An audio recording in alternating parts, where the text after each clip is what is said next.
You have to get out of the problem so that you can look at it, make an assessment, and you can assess how to solve the problem or whether you need to solve the problem or not.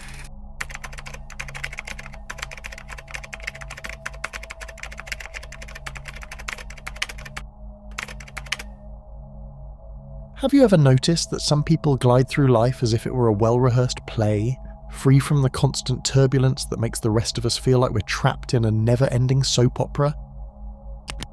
The secret of not taking life personally. Think of the person who, when cut off in traffic or bumped by a stranger, simply shrugs and moves on. Consider the friend who doesn't spiral into worry when a text takes a little too long to arrive, or the customer who lets a misprinted coffee order roll off their back with a smile. These are the rare, almost mystical individuals who seem utterly immune to the world's minor insults and setbacks. They move through their days like a gentle breeze, untouched by the petty dramas that ensnare the majority of us. Now, pause and ask yourself, what do these people know that the rest of us don't? For most of us, life can feel like a relentless ping-pong game, a ceaseless bouncing of emotions. When the weather turns gloomy, our moods plummet. When a friend fails to reply to a message, our self-worth seems to crumble.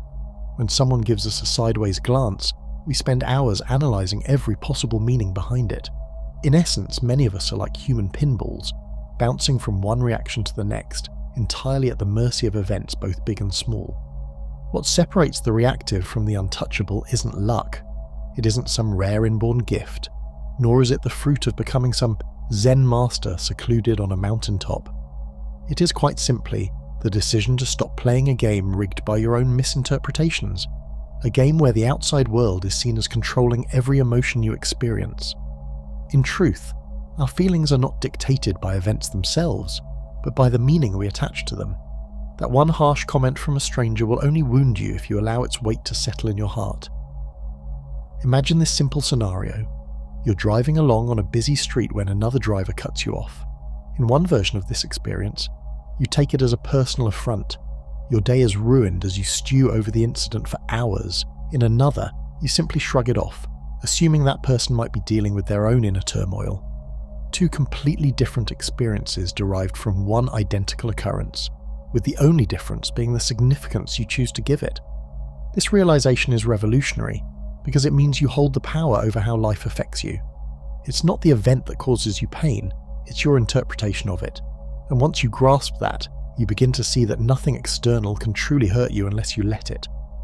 Life isn't about collecting moments of approval or avoiding every tiny inconvenience. Rather, it's about stepping into your own calm and quiet center, where the opinions of the outer world can no longer shake your inner peace. There's an ancient teaching in Buddhism about non-attachment. Not the cold indifference that some may think, but a warm, deep understanding that you're not defined by external circumstances. Non-attachment means accepting what happens without clinging to it or pushing it away. It means recognizing that every little hurt or joy is transient, like clouds passing in the vast sky of your consciousness. When you begin to see things like this, the noise of everyday life begins to fade into the background. A famous parable tells of a monk who was once troubled by the constant chatter of people and life's little disturbances. One day, while watching a garden, the monk realized that when a flower blooms or a bird sings, he simply observes without judgment. The beauty of the moment is complete in itself. It doesn't rely on his approval or disapproval to exist. That's the secret. Life happens regardless, but your response can be a choice.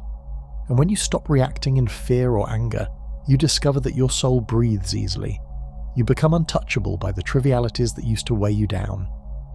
Throughout your journey, you will come across many opportunities to practice this shift. The very act of not caring about every external comment or superficial mishap is a form of awakening. You're not allowing the false narratives that society tells you about being perfect, needing constant validation, or defining success by fleeting external benchmarks to dictate who you are. Instead, you reclaim the truth that you are the master of your inner world. Consider the Stoic philosopher Epictetus, who taught that it's not the events that disturb us, but the opinions we hold about them. He said, "It's not what happens to you, but how you react to it that matters." This means you're invited to be an observer of your own emotions, to see them as signals rather than as commands. That realization, simple though it may seem, has the power to free you from a lifetime of emotional turbulence. Once you learn to detach from these external triggers, you enter a state where nothing can disrupt your peace. The occasional insult, the brief setbacks, even the harshest criticisms, none of it can shake you. You begin to operate at a higher frequency, one that resonates with your true self rather than the world's expectations. It's like realizing you were holding a fragile vase all along and finally learning to set it down on a sturdy shelf. This is the antidote to the reactive life, a steady, unshakable inner calm. And it's not about numbing your emotions or disengaging from the world. It's about discerning what truly matters and letting go of everything else. So, if you've ever wondered how some people seem so effortlessly unbothered, remember this truth. Nothing can affect you unless you give it power. When you stop caring about the fleeting judgments of the world, you find that your inner light burns brighter, unaffected by the storms outside. This is the beginning of a new way to live, a way where you're not tossed about by external events, where you don't need constant approval to know your worth, where you finally start living for yourself, not for the reactions of others. And in this space of clarity, you realize that the only thing you truly need is the steady, unwavering confidence that comes from knowing you are in charge of your own inner universe. The wisdom of not caring from Stoics to sages. This idea of not caring, at least not in the way most people do, might sound cold or even rebellious. But in truth, it's ancient, it's sacred, and it's at the heart of some of the most powerful philosophical systems humanity has ever created. Because long before you were born, long before smartphones and social media and the endless pressure to prove your worth to the world, people were already asking the same question. How do I stay peaceful when life keeps pulling me into chaos? Let's begin with the Stoics, philosophers like Epictetus, Marcus Aurelius, and Seneca, who believed that true freedom didn't come from controlling the world, but from mastering your response to it. They taught that events are neutral. What gives them power is the story you tell yourself about them. If someone insults you, for example, that insult holds no actual harm. It is your belief that the insult matters that stings. Marcus Aurelius, who ruled as Emperor of Rome and faced unthinkable pressures, once wrote, "You have power over your mind, not outside events. Realize this and you will find strength." That's not just ancient wisdom, that's spiritual armor. Epictetus, once a slave, became one of the most influential philosophers of the ancient world because he embodied this idea so fully. He didn't believe in wasting energy trying to change people's opinions or complaining about unfair treatment. He believed in clarity. It's not things that upset us, he said, but our judgments about things. In other words, you don't need the world to be perfect. You need to let go of the illusion that it ever could be. But the Stoics weren't alone. In the East, thousands of years before the term Stoicism was ever coined, similar ideas were already thriving. Taoism, especially through the teachings of Lao Tzu, encouraged the art of flowing rather than resisting. The Tao Te Ching whispers its quiet wisdom: care about people's approval and you will be their prisoner. Lao Tzu didn't mean we should become heartless or selfish. He meant we should stop living through the gaze of others. Real peace, he said, comes when we stop clinging to outcomes, opinions, praise or blame. The river doesn't argue with the stone in its path. It flows around it, steady and unconcerned. Buddhism too speaks the language of inner detachment. In the Four Noble Truths, the Buddha taught that suffering comes from attachment to expectations, identity, status, and even emotions. Freedom doesn't come from avoiding life. It comes from seeing life clearly and not letting it pull you under. In Zen Buddhism, there's a story of a monk who was insulted by a warrior. The monk simply looked at him and said nothing. The warrior, confused, asked why he didn't react. The monk replied, "If someone offers you a gift and you do not accept it, to whom does the gift belong?" That's the heart of it. Not caring in this context is not ignorance, it's wisdom. You're not suppressing your emotions, you're choosing which ones to carry. Even Sufism, the mystical branch of Islam, invites this deeper form of detachment. Rumi, the beloved poet and mystic, wrote, "Be like a tree and let the dead leaves drop." That's it. Let go of what doesn't serve your spirit. Don't carry what was never yours to hold. All these philosophies, Stoicism, Taoism, Buddhism, Sufism, come from different continents, different eras, different cultures, and yet they all share one common truth. Your peace is not found in controlling the outside world, it's found in letting go of the idea that it controls you. That's why truly awakened people don't chase approval. They don't waste their days trying to impress or prove or beg for recognition. They've stopped tying their self-worth to something so fragile. Because they've realized something most of us are still learning. When your peace depends on things you cannot control, you will always be at war with your own life. The modern world has confused sensitivity with purpose. We're taught to care deeply about everything, to be endlessly reactive, constantly invested, perpetually on edge. But there's a quiet rebellion happening beneath the surface. And it doesn't look like shouting or arguing. It looks like a calm face in the middle of chaos. A smile when others expect panic. A step back when everyone else is running forward. This is the new kind of strength. The kind that doesn't roar. The kind that doesn't need validation. The kind that comes from knowing you don't have to care about everything to still be kind, loving, and awake. True mastery isn't reacting to every insult. It's choosing which battles are worthy of your energy. It's letting the rest float by like leaves on a stream. So the next time someone throws you shade, cuts you off, judges you, underestimates you, or talks behind your back, breathe, pause, and ask yourself, is this worth my peace? Most of the time it won't be, and that's not indifference, that's wisdom. You don't need to be understood to be at peace. Most people carry this deep, gnawing need to be understood, to be seen clearly, to be heard without distortion, to be known without having to explain every piece of your soul. And when that doesn't happen, when someone misunderstands your motives, misreads your silence, or assigns meaning to your actions you never intended, it stings, even if you know it shouldn't. We're wired to long for resonance.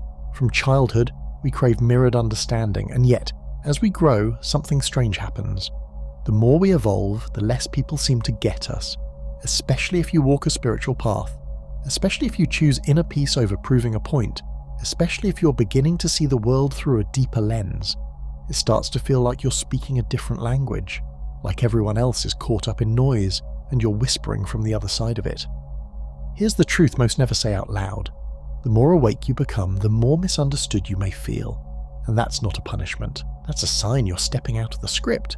Because the world doesn't know what to do with someone who isn't constantly offended, who doesn't react on command, who doesn't chase drama or need to explain themselves to everyone.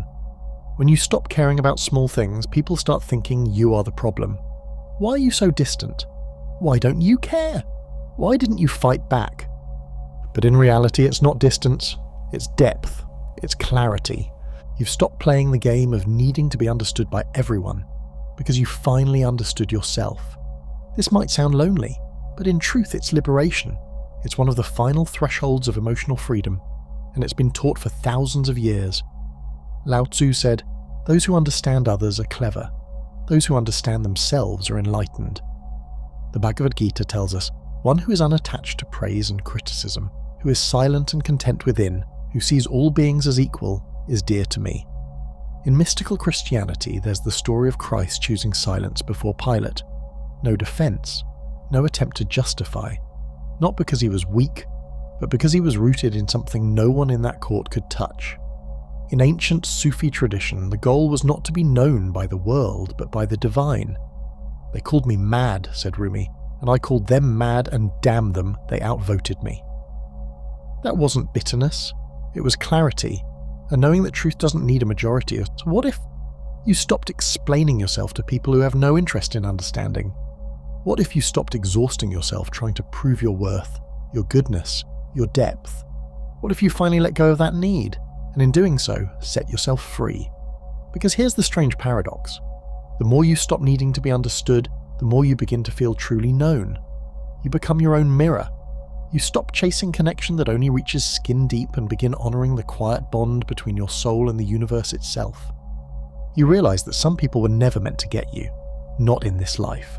Not in this chapter. And that's okay. Their misunderstanding doesn't define you, doesn't stain your truth. It just reminds you how rare authenticity is, and how sacred it is to hold on to it, even when no one claps for it. So let them misjudge you. Let them draw conclusions from broken pieces of your story. Let them think you're too much, or too quiet, or too odd. You're not here to fit into everyone's narrative, you're here to write your own. When you stop needing to be understood, you start living from a place no one can reach. You stop performing. You stop editing yourself down to a version others find palatable.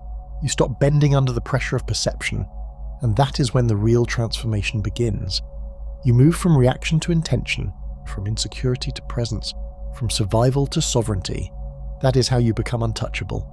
Not because nothing affects you, but because your inner world is no longer built on the shaky ground of other people's approval. You're no longer swayed by misunderstanding. You're rooted in your own knowing, and from that place, nothing outside of you can pull you off course again. The hidden system that trains you to care too much. From the moment you enter the world, you're being shaped. Not just by love or experience, but by an invisible web of social expectation. One that carefully teaches you to care, obsess, and overreact to things that don't matter. It starts small. You're praised when you fit in. You're corrected when you don't. You're rewarded when you follow the script. And when something upsets you, when you cry, flare up, or feel insulted, you're told it's natural. You're only human, they say, but no one tells you that this very naturalness can become your prison. Because the more you react to the world, the more the world learns exactly how to control you. Think about it. In every setting, whether a negotiation, a relationship, or an everyday encounter, the person with the calmest mind holds the power. It's never the one yelling the loudest. It's never the one flinching, defending, chasing validation.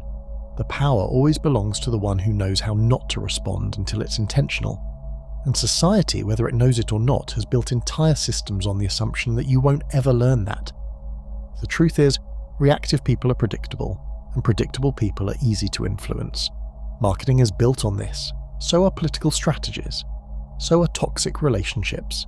Entire industries count on your inability to pause before reacting. They want you impulsive, emotionally led, distracted by offense. Because when you're triggered, you're not thinking clearly. You're buying, conforming, obeying, you're feeding the system. And here's the kicker. They've convinced you it's just your personality. I can't help it. That's just how I am. No, it's not. That's how they taught you to be. There's a difference between feeling deeply and being emotionally hijacked, between being alive and being controlled. And the moment you start seeing your emotional reactivity as optional, you start to wake up from the trance. Because the people who live with real power, the ones who move through life like the wind, unshaken, quiet, clear, aren't numb. They've simply stopped taking the bait. A passive-aggressive jab, it lands but doesn't sink. A cold shoulder, they meet it with stillness. A chaotic day, they breathe, adjust, and move forward. This isn't about apathy, it's about clarity. They're not avoiding their feelings, they're refusing to be led by them. And here's what happens when you do the same. People stop testing your boundaries. They begin to respect your presence, not because you force them to, but because there's something unshakable about someone who won't collapse under pressure. Even life itself shifts. Challenges still come, but instead of being dragged behind them, you walk through them upright. You stop spinning in circles and start moving in the direction you chose. This is how you go from being a puppet of the world to being its master. You stop being the person who explodes because the barista got your order wrong. You stop spiraling when someone ghosts you or forgets your birthday. You stop letting little slights write entire stories in your mind. You observe, you choose, you move. That's what most people miss. You don't find freedom by numbing out your emotions. You find it by mastering the moment before the reaction. That space between stimulus and response is where your power lives. And that space gets bigger every time you choose to pause, to breathe, to see what's really going on beneath the surface. Because when someone triggers you, it's never just about them. It's about the part of you that still needs approval, still fears rejection, still hasn't let go. So when you stop reacting, you're not just winning a moment, you're reclaiming a part of your inner world that the system never wanted you to own. You're stepping outside the program. The Stoics knew this. Marcus Aurelius wrote, "You have power over your mind, not outside events. Realize this and you will find strength." The Buddhists taught the same, that suffering doesn't come from what happens, it comes from clinging to what happens. Even the desert fathers of early Christianity, those mystics who wandered into the silence, believed that serenity wasn't the absence of storms, but the refusal to let storms rule the soul. The world will still spin, people will still project, life will still throw curveballs, but when you master this space, when you refuse to let every offense, delay, or disruption pull you out of your peace, you become someone rare, someone calm in the chaos, someone centered in a world addicted to noise, someone who no longer lives at the mercy of the next emotional wave, but who knows how to walk through the water without drowning. This is what it means to stop caring the way they want you to. Not to grow cold, but to grow clear, because clarity is the only thing they can't control. The art of detachment, how to stay untouched in a world full of triggers. Most people live like emotional sponges. Whatever energy surrounds them, they absorb it. If someone's stressed, they mirror it. If someone's rude, they take it personally. It's like their nervous system is wide open, constantly reacting, constantly absorbing. But here's the truth. You weren't meant to carry every vibration around you. You weren't meant to feel responsible for every shift in someone else's mood. You were meant to witness, not to absorb. This is where the art of detachment begins. Detachment isn't about being numb. It's about becoming so aware, so centered, that you can observe the storm without getting swept into it. You feel things, yes, but you're not ruled by them. Let's say you're in line at a coffee shop. The barista, clearly overwhelmed, snaps at you for no reason. Most people immediately make it about themselves. Why did she treat me like that? Did I do something wrong? How rude. And now their whole morning is off. But detachment gives you a different lens. Instead of internalizing it, you observe it. You think, she's probably having a rough day. You recognize that her energy doesn't need to become yours. And in that moment, you remain free. The event still happened. The energy was still real, but it didn't penetrate you. This is what it means to let the world move around you, but not through you. And there's a deeper layer here, because this detachment doesn't just protect your mood, it protects your power. Emotional reactions are like leaks in your energy field. Every time you explode, spiral, or get dragged into someone else's storm, you're handing over a part of your strength. It's why the most powerful people you know often speak the least. They don't react. They respond, if they even respond at all. The key? Mastering the pause. Every regrettable moment, every time you've said something you wish you hadn't, made a choice you'd like to take back, it likely happened in the heat of a reaction.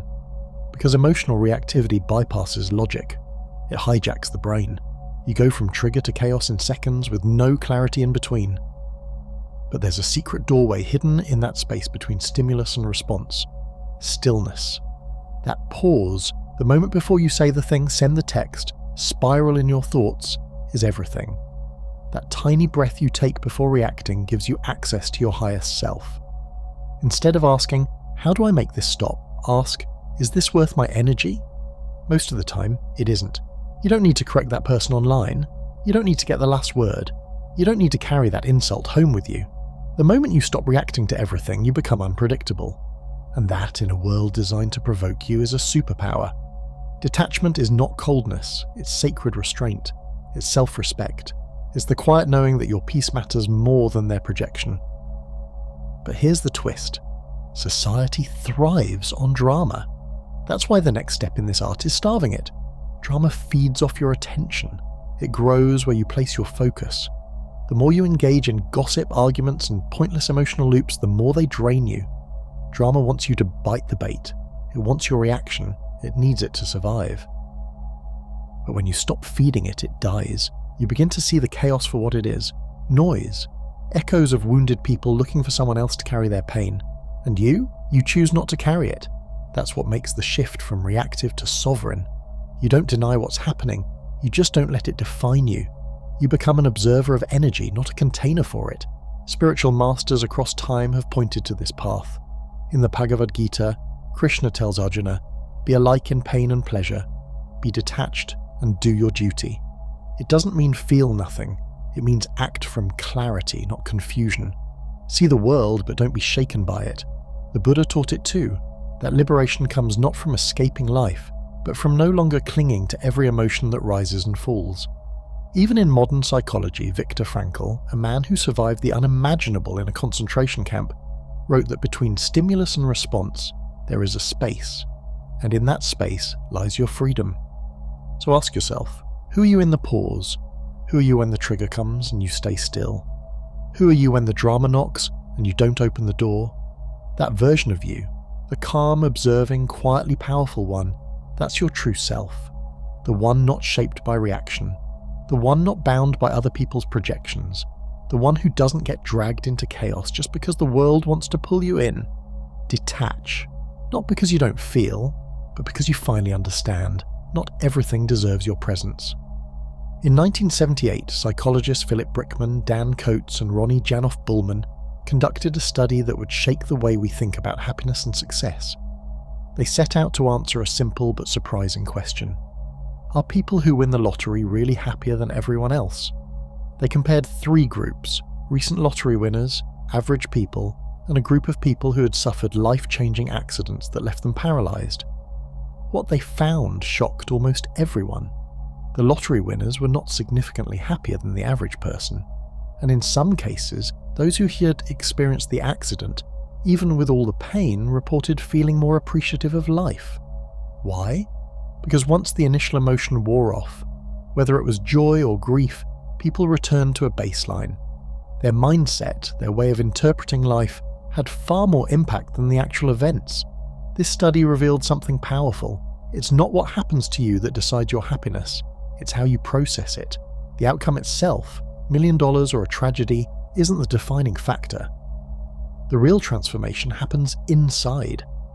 This directly connects to the art of not caring too much about what's outside your control. When you tie your peace to external things, how much money you make, whether someone likes you, how the world sees you, you become a prisoner of chance.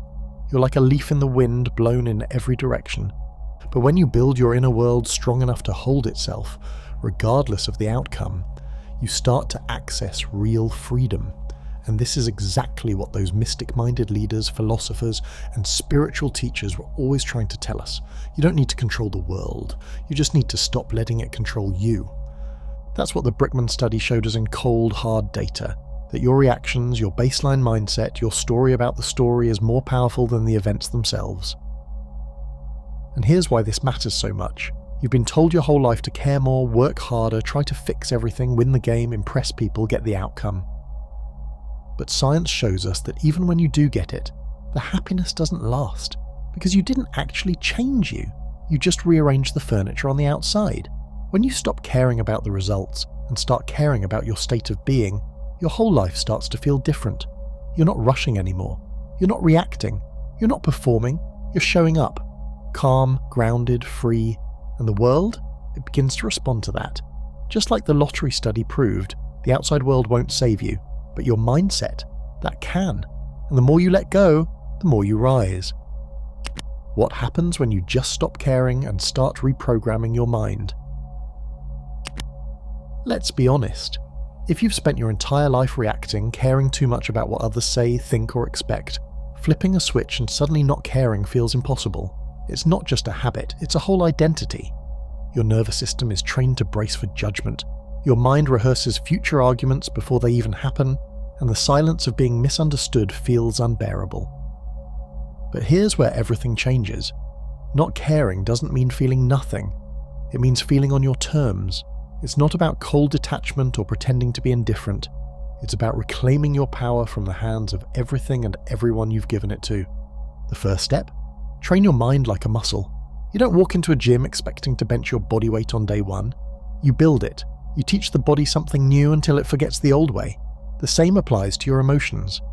Most people treat their emotional responses like wild animals, unpredictable, untamable, and always on the edge. But they're not. They're patterns. They're programs. They've been running for years, and the only reason they're still running is because they've never been rewritten. That moment you feel your stomach tighten after being ignored.